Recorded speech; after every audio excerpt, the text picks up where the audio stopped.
um pronunciamento na Câmara, e daqui a pouco, né, vou repassar para vocês, para mostrar a importância desse tipo de trabalho, né, da contabilidade pública, para que a gente possa realmente, ao entender, propor medidas saneadoras, né? O que nós temos hoje lá na CPI dos transportes? Hoje nós temos um contrato, né, que foi celebrado em 2012, no qual ficou estabelecido de que forma o transporte público no Distrito Federal seria operacionalizado.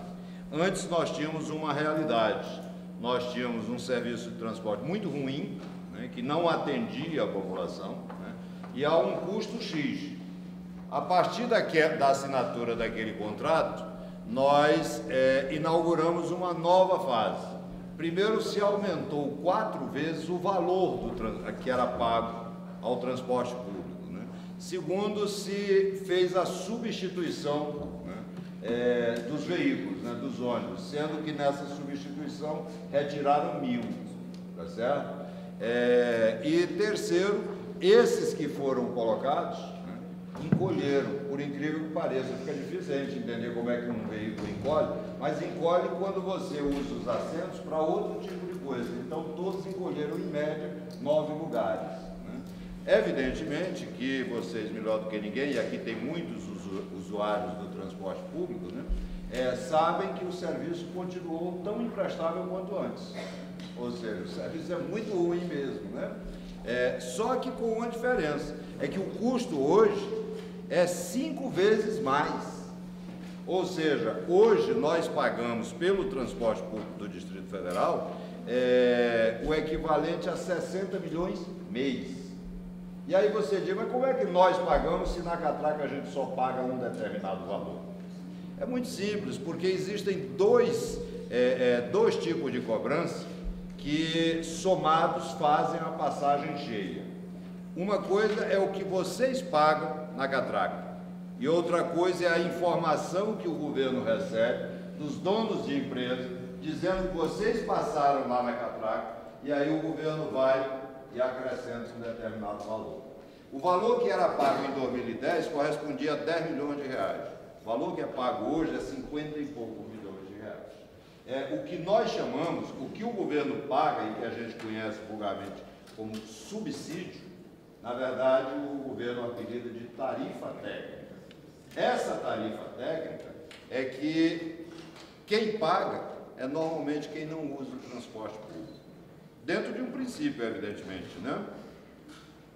O princípio da solidariedade, ou seja, quem ganha mais, paga mais, quem ganha menos, paga menos.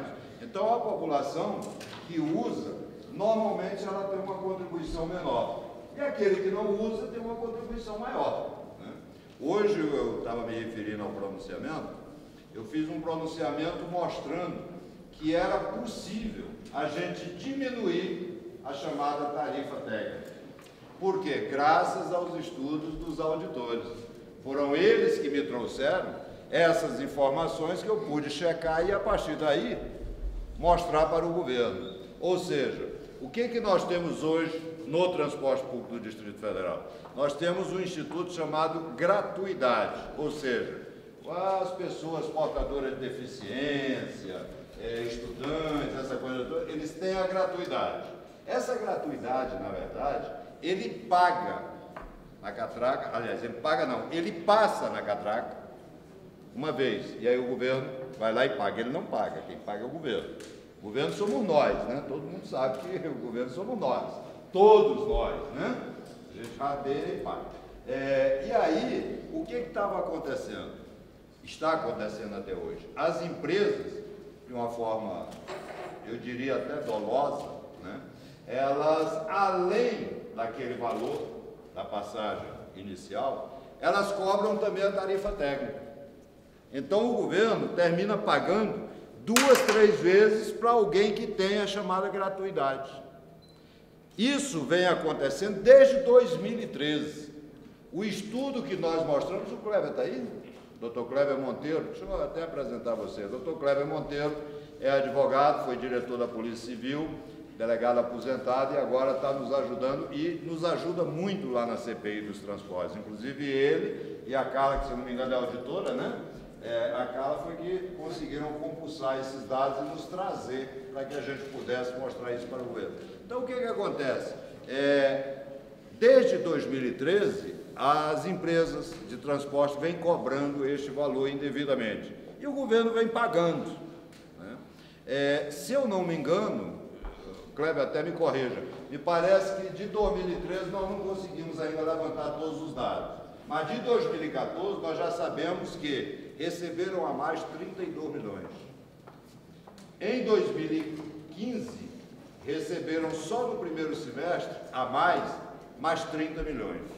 Então vocês vejam que 2014, 32 milhões, 2015, só a metade do ano, deu o mesmo valor praticamente. Significa dizer que houve aumento, o que serve para mostrar que, na verdade, aquela propaganda que se diz que a passagem não aumenta desde 2006 não é verdadeira, porque a passagem aumenta, não aumentou na catraca, mas aumentou na tarifa técnica.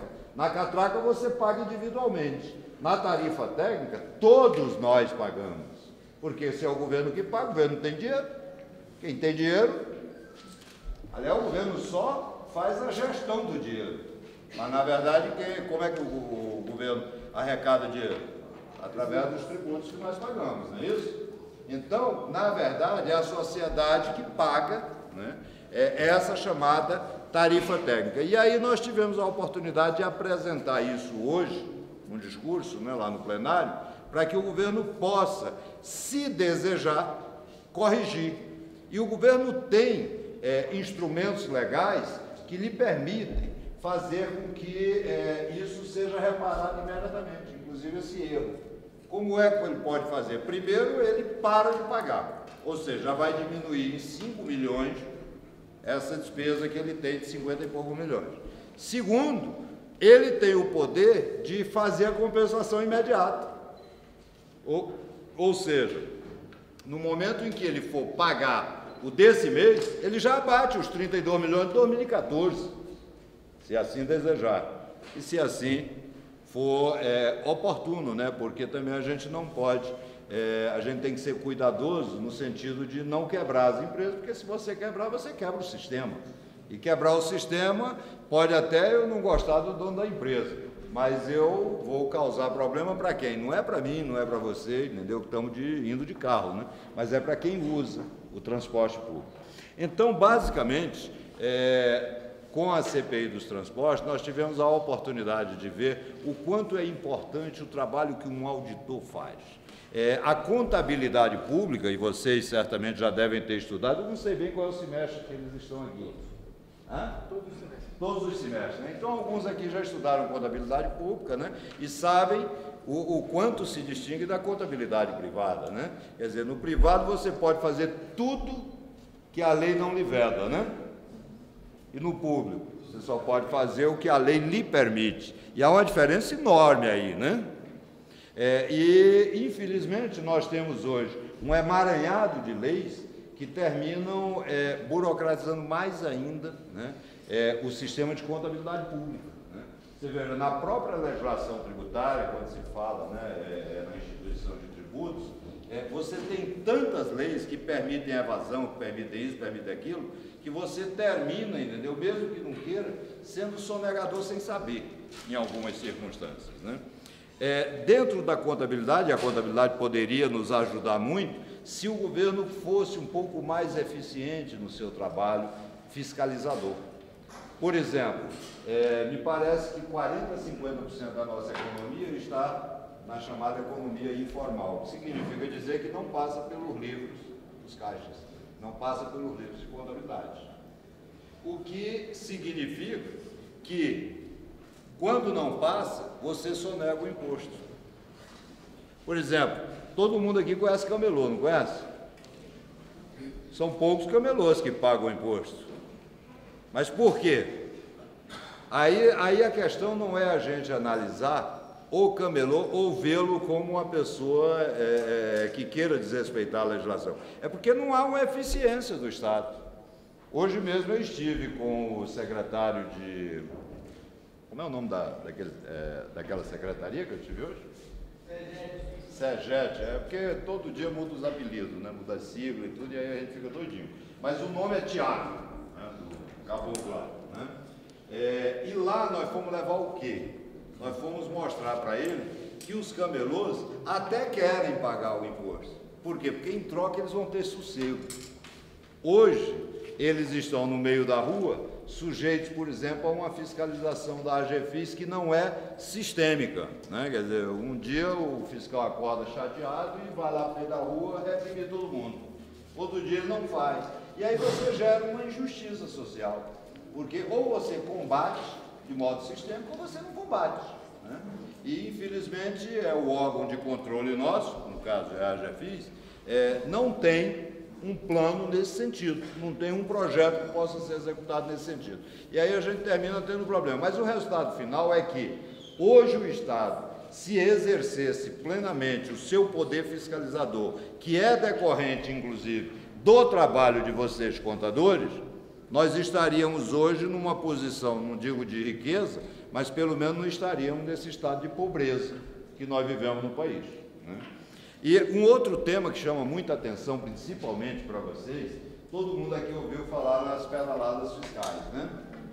Vejam como se pode usar de forma negativa a contabilidade para roubar o país, né? Porque, na verdade, o que existe no Brasil hoje é um grande roubo, né? Quer dizer, está todo mundo vendo, os jornais mostrando a Petrobras acabada, enfim. Aí o que acontece? Quando estávamos num período eleitoral em que um dos candidatos tinha o poder, no caso a presidente Dilma Rousseff, tinha o poder, ela simplesmente buscou o dinheiro em empresas públicas, isso é proibido o governo utilizar, para não interromper os programas sociais que geram voto. Ou seja, não, o Bolsa Família nós não podemos atrasar nenhum dia, porque se atrasar o cara vai deixar de votar na gente. Alguém se lembra aí? Foi num passado muito recente. Todo mundo dizia que lá no Nordeste o que se dizia é o seguinte, é que se a Dilma perdesse, ia acabar o Bolsa Família, ou ninguém lembra disso? Hein? Mas lembram que isso acontecia? Agora, o que acontecia naquela época? Já não tinham dinheiro. E aí se buscou, entendeu? Até em bancos estatais, o dinheiro para poder depois fazer a maquiagem fiscal, a maquiagem contábil. Por que o TCU hoje está mostrando que isso aconteceu e isso é crime? Porque o resultado está aí, pessoal. Quando a gente fala em crise, as pessoas ficam olhando assim como se não fosse problema seu. Pessoal, o país está falindo mesmo, entendeu? Não adianta a gente ficar aqui escondendo o sol com a peneira, está acabado. Nós estamos assim no fundo do poço. Por quê? Porque uma atividade que é essencial para a existência do Estado, ela foi mal exercida nos últimos anos, que é a política. Aliás, a gente tem muito essa coisa de dizer, eu não gosto de política. Quantos de vocês dizem isso aqui? A pessoa vai dar uma péssima notícia para vocês. Você gostando ou não gostando, minha filha, a política vai fazer parte da sua vida. Você só vai ter uma bolsa de estudo com carência para pagar daqui a 4, 5 anos, se for através da política. Não é da política de você conhecer um deputado que vai lhe indicar para alguma coisa, não. É de uma política pública para o desenvolvimento do terceiro grau. Nós só vamos ter uma cidade arborizada se a política interferir diretamente. Por quê? Porque a atividade política, ela se confunde com a atividade social. Não adianta a gente achar que a política está longe da minha casa. Não adianta chegar o dia da eleição eu dizer assim, vou fechar o portão, não vou sair de casa, vou esperar passar o dia da eleição e pronto. Quem foi eleito vai governar. E ele governando, ele vai fazer a política que achar melhor. Ora, se você tem o direito de participar, por que você vai abrir mão disso? Que gesto covarde é esse que nós temos de nos afastar? Nós temos aqui, só citar exemplos, né? aqui no Distrito Federal, nós temos 24 deputados distritais. Vocês sabem quantas pessoas concorreram ao cargo de deputado distrital? Alguém sabe? Dá um chute só. Mais de 500? 9 mil? Pessoal, foram 1.028 candidatos. Olha só, para 24 vagas. Né? Alguém aqui lembra em quem votou para deputado distrital? Foi você, 1, 2, 3, 4, 5, 6. Mas olhe bem, não chega nem a metade da turma. Sabe por quê, pessoal? Porque a gente não dá importância para o deputado. Então eu vou dizer uma coisa para vocês. Sabe o que o deputado pode fazer na vida de vocês? A gente pode ficar mais pobre a partir de dezembro. Sabe por quê? Se ele aumentar o IPTU, todo mundo vai ter que pagar. E sabe quem é que pode aumentar? É a Câmara Legislativa. Ela influencia na sua vida. Ué. Nós temos inúmeros projetos que podem alterar a vida da população. E aí você vai ver que o deputado distrital pode influenciar a sua vida. Mas a gente faz o quê? A gente já tem tanta ojeriza política que a gente prefere nem participar do processo. Só que você não participar do processo significa que alguém vai fazer isso no seu lugar. Deputado federal, alguém lembra aqui em quem votou? É menos do que deputado distrital. Aliás, esse episódio só acontece em Brasília, sabia? Porque nos outros estados o deputado federal é mais importante do que o distrital. Aqui em Brasília que é investido por quê? Porque Brasília tem um caso à parte, né? Presidente quase todo mundo lembra, né? Até porque foi quase um plebiscito, né? Mas isso aí, pessoal, é a demonstração clara, né, de que a política ela é uma atividade social obrigatória, não tem jeito, não existe sociedade sem política. Tá? A política que eu estou falando aqui, vocês estão entendendo, né? No bom sentido, não é a politicagem, não. Estou na política mesmo, a atividade política.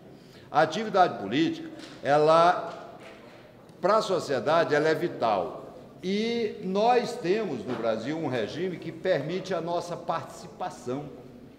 O nosso regime é representativo, ou seja, nós elegemos os nossos representantes. Então, cabe a nós escolher as pessoas.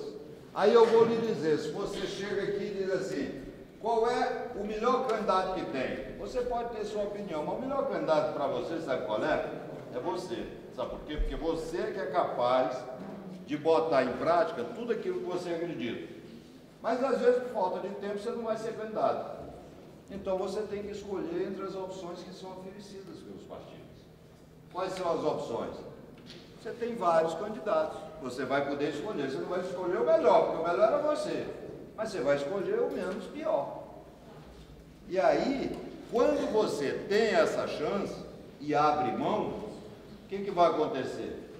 Nós tivemos na eleição agora de 2014, quase que 30% da população brasileira não votou para presidente da República. É decisivo ou não é?